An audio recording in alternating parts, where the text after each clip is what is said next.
This is what we got. We got a quick rundown of the human immune system. So I was on Pinterest, Pinterest, and I saw this image and I really liked it because it kind of scoped out and broke down the human immune system. So I kind of took their image, tweaked it, and then put it on my board for us to break down and analyze a little bit. Now, when it comes to the immune system, the human immune system anyway, one of the things you got to remember is this is your defense mechanism for working specifically with two different things. That's when the body is fighting pathogens and when it's dealing with damaged tissue. So some of these things you can see that will become an overlap with one another. Now, with the immune system, there's two parts to it. There's the innate immune system, and then there is the acquired immune system. Some people refer to the innate immune system as the non-specific. And then you've got the acquired immune system, which is also known as the specific. Now, why is it called the non-specific and the specific? Well, because innate doesn't care what the pathogen is. It attacks it or it defends against it the exact same way. Doesn't matter who it is encroaching on the walls, it's going to defend the same way over and over again. That's good because if the defense works, then it's always going to work. The bad part about it is it doesn't have a memory. So there's no memory. Whoops, went off the board. There's no memory with innate. So it'll attack the same thing the same way even if it doesn't work. Versus acquired, it's specific. The cool thing is it has a memory. That's why when you get the chicken pox when you're 7 years old, you wind up not getting the chicken pox again when you're 37 years old because acquired immunity has an actual memory to it. So let's kind of break these down just a little bit. If we start with acquired, remember this has a memory. It's also known as specific immunity, and it can be broken down into two categories. You've got cell-mediated and you've got humoral. Cell-mediated means that it's cell-to-cell combat. So that means that it's going to deal with infections that deal directly with a body cell. In other words, you're going to have suppressor T cells, helper T cells, and cytotoxic T cells coming into actual physical contact with an antigen or an infected cell. This is where you find cells such as infected cells by a virus or abnormal cells like cancer cells.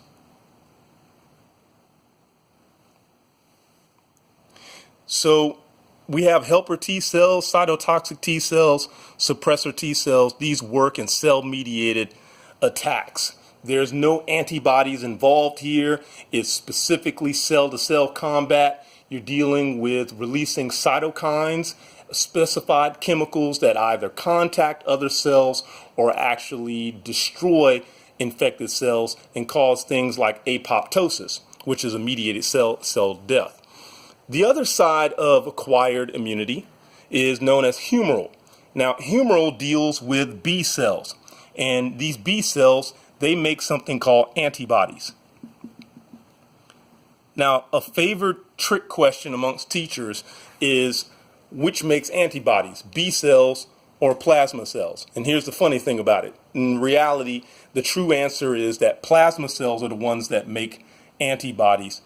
B cells don't. Why? Well, because B cells have to be activated in order to become plasma cells, which then make your friends the antibodies. But in order for all of this to take place, you have to have antigen exposure happen. So guess what? With humoral defenses, you're not making any antibodies unless those B cells are specifically exposed to the antigen in question. That's why they give you a flu shot. They have to expose your B cells and they have to expose the rest of your immune system to the actual antigen in order for you to build up this defense.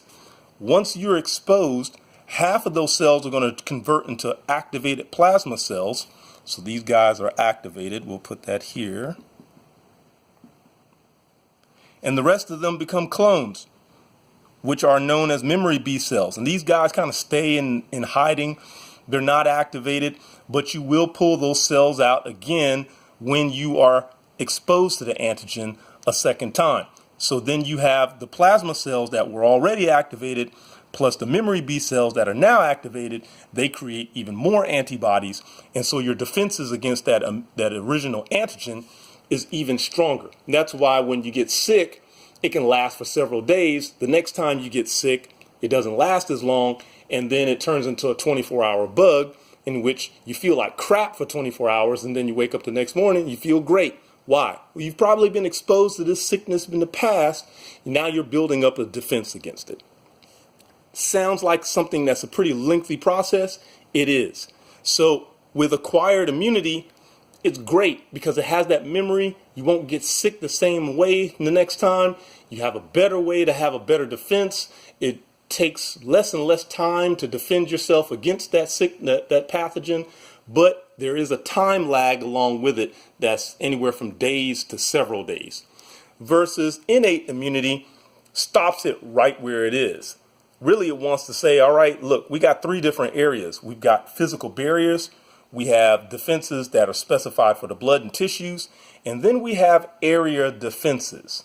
So your physical barriers are things like skin, mucus, saliva, urine, tears, and stomach acid. I bet you've heard numerous times someone drops some food on the table and they say, oh, I'm going to eat it anyway because my stomach acid is going to kill it all. Well, stomach acid is pretty potent. It's a very low pH. Remember, low pH is acidic. High pH is usually basic. So anything lower than 7 is acidic. Anything higher than 7 is basic. And your stomach is around in the range of about, somewhere around pH of 2, maybe a little lower, sometimes a little higher, depending on what's in your stomach. So stomach acid is potent. But let me tell you how I got sick one time. A long time ago, I got food poisoning because of some ground beef. And wouldn't you know it, the ground beef was very old. They should have never served it. And they didn't mix it up very well. So they made these little meatballs. And inside the meatballs, the heat did not cook all the way through. So the E. coli in the middle of those meatballs, it was still cold. Those E. coli sat there and they were able to multiply inside that meatball, and I ate several of them. Needless to say, it was a very bad week. So stomach acid is only good once it reaches the actual pathogens. If it can't reach the pathogens, then guess what? Stomach acid didn't do its job. Tears, they wash pathogens out of your eyes. Urine washes it out of your tract. Saliva washes it out of your mouth. Mucus washes it out of your respiratory system. Skin acts as a wall that keeps it from getting into your body overall. Do you see the trend here? These defenses are all about keeping things out. They don't attack anything. They're just keeping everything out. So if you're fortunate, which, believe it or not, you're more fortunate than you think, these barriers keep things out 24/7. But sometimes things get beyond these barriers and they get into the body, tissues, and into the blood. If they make it into the blood and the tissues, you've got this list of white blood cells. What's funny is some people, they try to rush through that chapter on the blood in their classes and they don't learn those white blood cells. Well, guess what? This is just for you because you still got to know those white blood cells. Remember that neutrophils are the guys that attack bacteria. Macrophages, those are the big eaters. They're like cookie monster cells inside of your body. They engulf pathogens and all types of other cellular debris. Basophils have a break-off cell called mast cells. These are the guys that actually, they create things like histamine. And so they wind up making some chemicals that are going to help you with inflammation, or actually help to create inflammation. Eosinophils, they fight parasites. And natural killer cells, these are the guys that actually look for cells that have been infected and abnormal cells. Natural killer cells actually hunt down cancer cells inside of your body. Natural killer cells are some hilarious cells in the sense of how they got their names, because back in the 70s, they first discovered natural killer cells and they didn't know what in the world they were. They just knew that they had found some cells inside of human bodies destroying human cells. They thought that this was going to be like the onset of some George Romero Nightmare of the Living Dead situation. And so they kept it a secret from the public. till they found out that the natural killer cells were not indiscriminately killing normal cells. They were killing abnormal cells, cells that were infected with viruses and cells that were cancer cells. And so the name stuck, natural killer cells. All of these white blood cells are there to help deal with organism death.